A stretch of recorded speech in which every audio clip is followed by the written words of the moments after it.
Hey there, this is your Celestial Piper, Soldier of the Watch.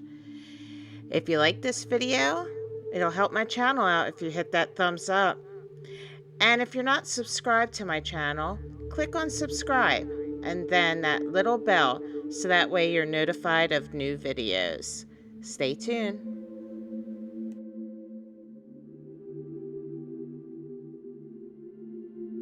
Monday. Though this day for some has a bad name because it means their weekend is over, it holds a much deeper meaning than that. Monday, the second day of the week, has been classified as the Moonday since Babylonian times. The Babylonians were the ones who came up with the 7-day week and named 5 of the days for planets, and 1 for the sun, and 1 for the moon. Monday is not named after an ancient Norse god like Tuesday, and doesn't take its name from a powerful god who fashioned the human race like Wednesday does. No, this day references one of the most recognizable, revered objects in the night sky, the moon. Monday got its name from the Anglo-Saxon word Moonday, which loosely means Moonday. Mona is the word for moon in Old English. Just as the Babylonians named their days after planets and Sunday, and Monday after the sun and the moon, the ancient Romans followed the same pattern. Technically, the Romans thought the sun and moon were planets in their own right. For the Romans, every planet had a god or goddess associated with it. Luna was their goddess that personified the moon. One of my other pooches happens to be named Luna. Ancient Roman influence is seen in the name for Monday, in Latin as Dies Lunae, or Day of the Moon. In Spanish, it is Lunes, and in French, it is Lundi, and in Italian, Lunedì. Germanic and Nordic-speaking people took after the Romans when it came to the days of the week, but changed the names to match their planetary gods. In Norse mythology, the moon was guided by the god Mani, who pulled the moon across the sky by chariot after his sister, the goddess Sol, who pulled the sun across the sky. Did you know that in the Mesopotamian religion, the moon was a god named Nana or Sin? Gee, where have I heard that word before? So, Sin was the father of the sun god Shamash, or Sumerian Utu, and in some myths of Ishtar, Sumerian, Inanna, goddess of Venus, and with them formed an astral triad of deities. Nana is the Sumerian name for the moon god, may have originally meant only the full moon, whereas Suin, later contracted to Sin, designated the crescent moon. So, whose flag have we seen this on? Nana was intimately connected with the cattle herds that were the livelihood of the people in the marshes of the lower Euphrates River, where the cult developed. This is the same region where the city of was, which was the chief center of worship of Nana. The crescent, Nana's symbol, was sometimes represented by the horns of a great bull.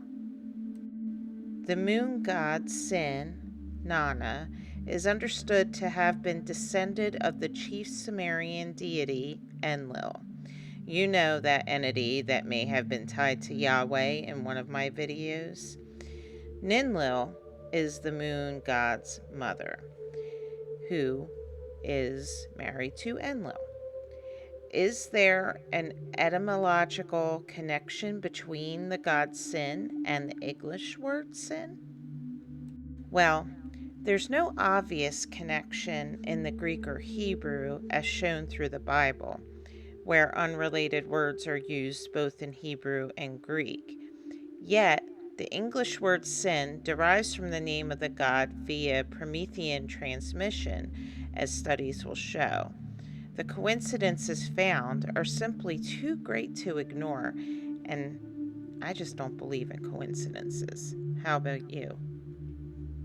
So here's a backstory of Enlil and Ninlil.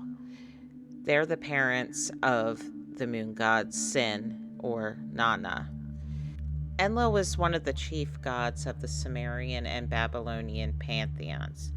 His spouse is Ninlil, who is also called Sud in Sumerian myth. His offspring include the goddess Inanna, the queen of heaven, and the gods Ishkur, a storm god, known in Babylonian sources as Adad. Nana, or Suin, a moon god called Sin in Akkadian. The twins Nergal and Meslemtea, underworld deities.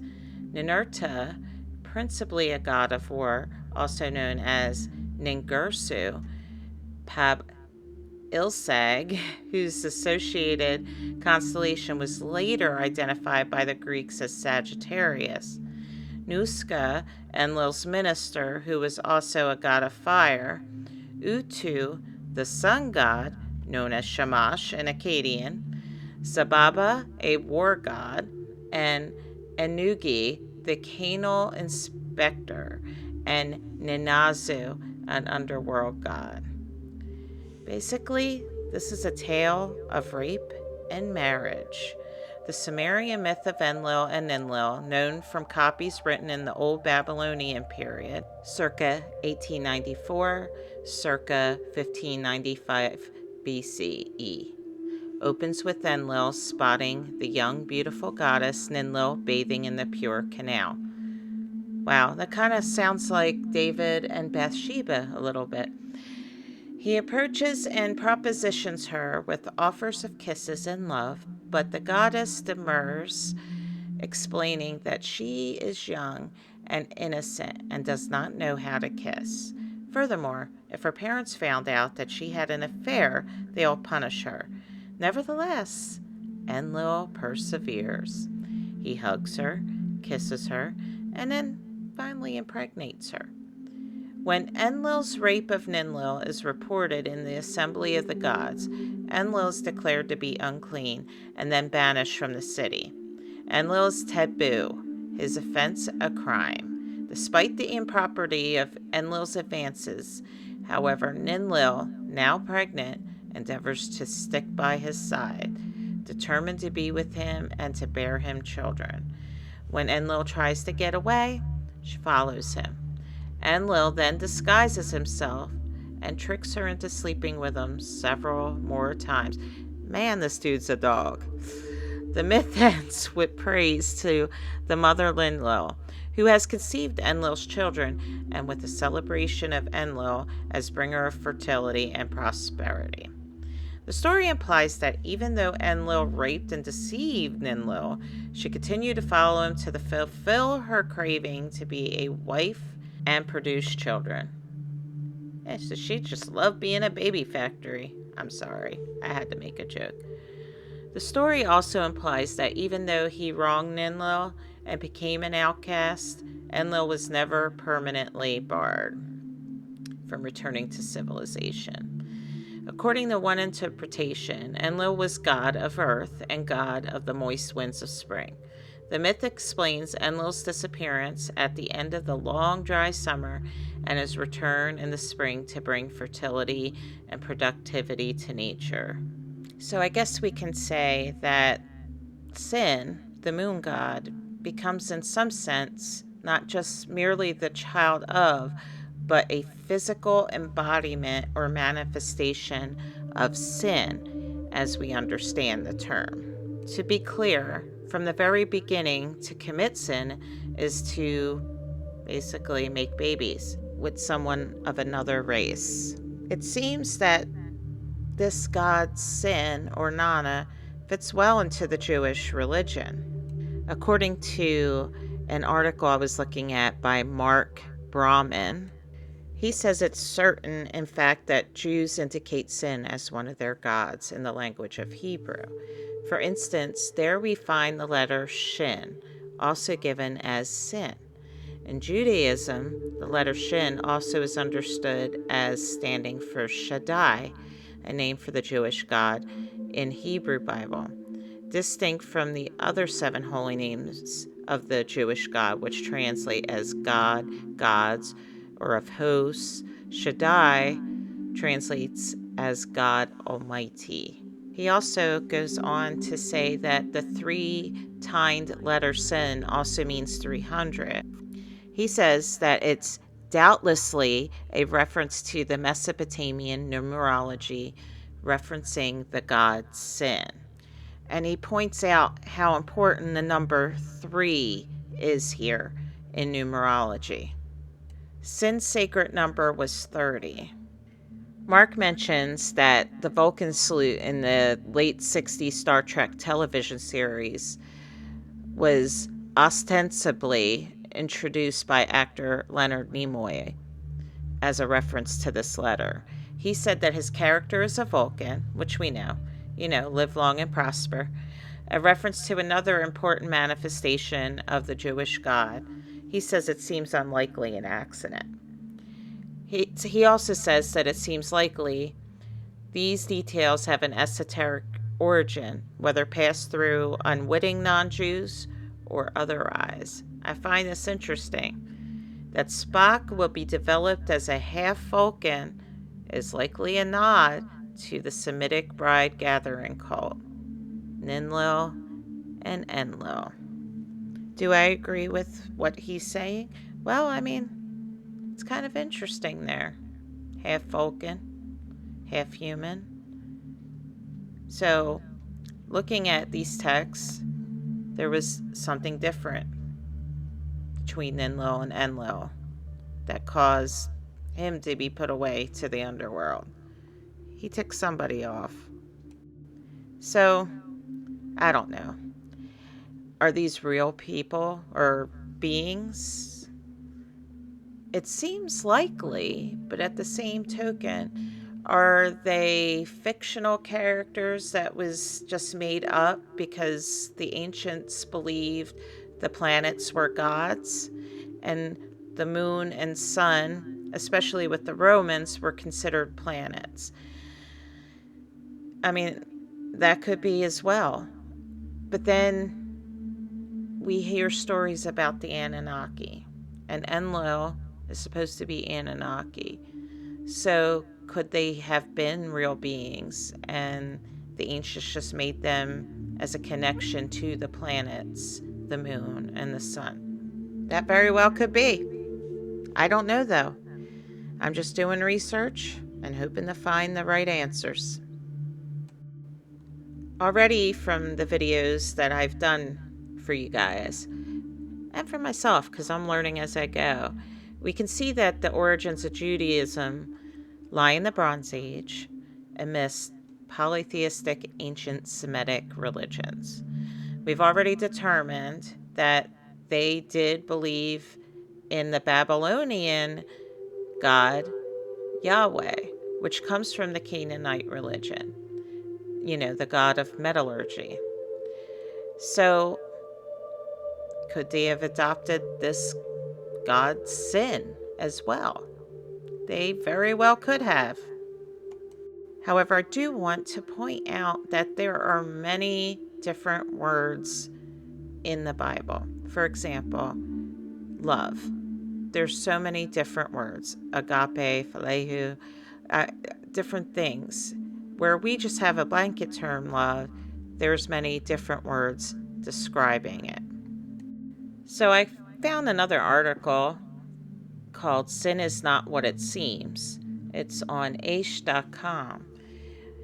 The word sin has no connection with endless guilt and eternal damnation, according to the author, but it does have a lot to do with archery. So this person says that one of the most commonly mistranslated Hebrew words is shayit, which we usually see translated as sin. Sin is one of those words we tend to find repellent, and that's true. Many of us that grew up in non-Jewish societies, and as a result of that influence, we think of sin as some horrible evil connected with endless guilt, eternal damnation, and a host of other associations that are just plain out crappy. That was my word. Does shait really mean that? No. According to this person, the meaning of the word is usually defined by the context of how it is used. And I will have to agree with that because context is so important, especially reading the Bible. So, for example, in the book of Judges 20, verse 16, he says slingers, I find that an interesting word, from the tribe of Benjamin are described as being so good with their weapons that they can aim at a hair and not shait. Well, could this mean to aim at a hair and not sin? Well, that would make no sense, right? So obviously the text means to aim at a hair and not miss, not to hit off target. So that goes along with what I've heard as sin meaning missing the mark. Another example is in the book of 1 Kings 1, verse 21. King David's on his deathbed. His wife Bathsheba comes to him and says, "Hey, if Solomon does not become king after you, then Solomon and I will be Chatham." So does that mean Solomon and Bathsheba will be sinners? No, it means that Solomon and Bathsheba will not reach their potential. They will not make the grade, and they will not measure up. A third example, the Hebrew word for one of the many sacrificial offering is shatat, from the same root as the word shait. This offering, called in English a sin offering, can only be brought for something done unintentionally. That's unintentionally. In fact, if a person purposely committed a violation, he's forbidden to bring a shatat. It is truly a mistake offering rather than a sin offering. Off target, not reaching the mark, mistake, and unintentional are all indications that the word shait does not mean sin, according to what this guy is saying. And I have to agree. I mean, honestly, we have to remember that it really depends on the context. Again, in other languages, they don't have blanket words. They have different words for different meanings, like the word love. So, a more accurate translation of the Hebrew shait is error or mistake. People don't sin, people make mistakes. And I have to agree with that.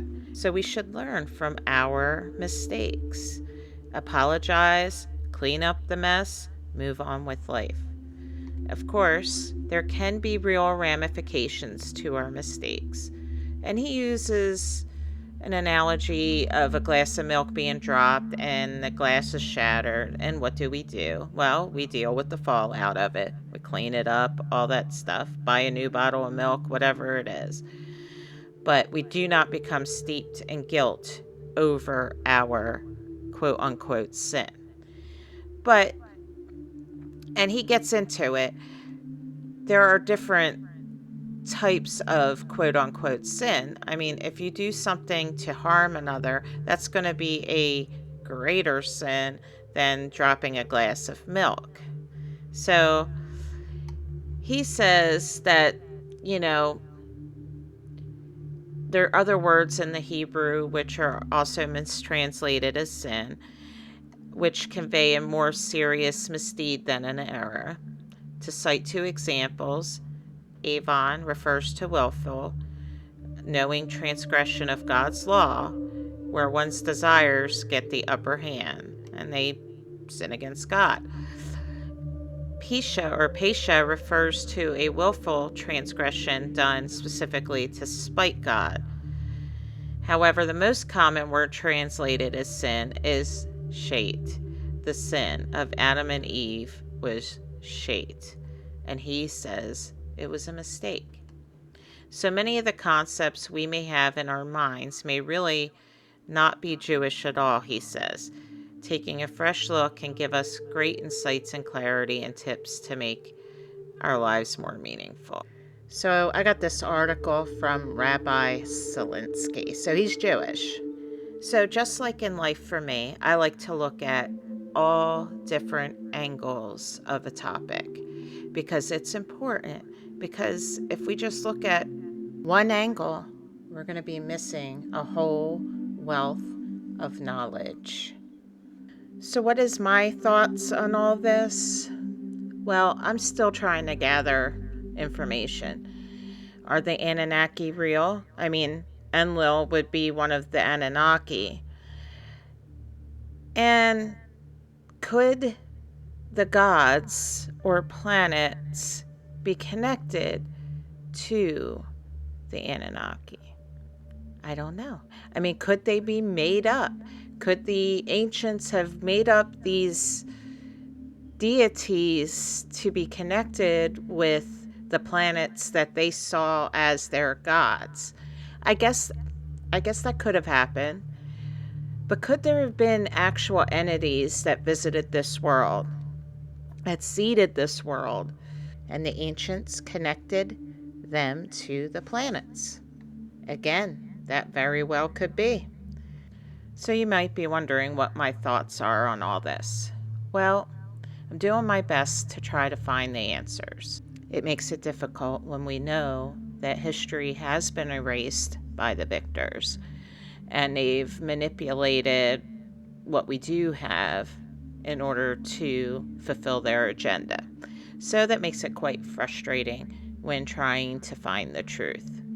But what we can do is just to make sure that we look at the translations, at specific words. We question everything, and it's okay to question everything. You can say to God, the universe, whatever you want to call that higher consciousness, and say, hey, what is going on here? I don't understand. And I guarantee you, in the timing of the universe, you will get those answers. I promise you. Because that's what happened to me.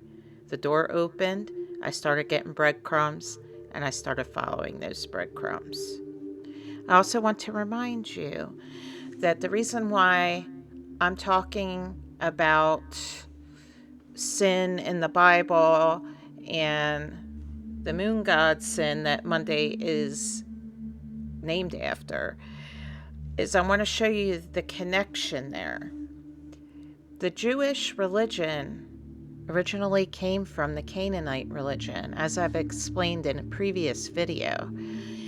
And that means that they originally worshipped Canaanite gods. So that would include Yahweh, who later became their only god for the monotheistic religion that they practice now.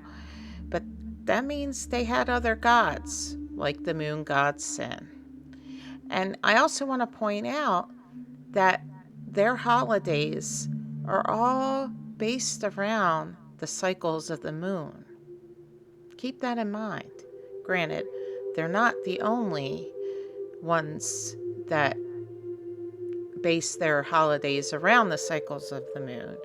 Don't get me wrong, but I do want to point that out. I also want to reiterate, like I do in all my videos, to take whatever I tell you with a grain of salt. That's what I do with these articles that I share with you. I take everything they say with a grain of salt. I go and I search for myself to see if what they're saying about the translations is true. So I look up the translations of the words that they're using. So it's important that we all do that. That is how we're going to uncover the truth, guys. So I am super excited. I told you a couple videos ago that we have a special guest coming on my channel. His name is Micah Dank, and he is going to be doing a 2-hour presentation on the intro of astrotheology. He has gone through many different texts: the Bible, the Quran, the Nag Hammadi, the Book of Mormon, and you name it, showing astrotheology throughout.